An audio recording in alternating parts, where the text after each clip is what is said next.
अंगातली उष्णता कमी करण्यासाठी 5 सोपे उपाय. 1. Head massage. जर अंगातली उष्णता वाढून पित्ताचा त्रास होत असेल, डोकं दुखत असेल तर शक्यतो रात्री झोपताना शिरोभ्यंग म्हणजे हेड मसाज अवश्य करा. 2.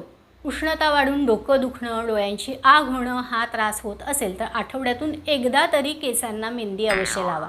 इथं मेहंदी केस रंगवण्यासाठी म्हणून आपण नाही लावणार आहोत. फक्त स्काल्पवरच मेहंदी लावायची आणि तीसुद्धा 15 मिनिटांसाठीची बास आहे. 3. उष्णता, डोळ्यांची आग होणं कमी करण्यासाठी डोळ्यावर गुलाब पाण्याच्या, चंदन पाण्याच्या किंवा धन्याच्या पाण्याच्या पट्ट्या अवश्य ठेवा. 4.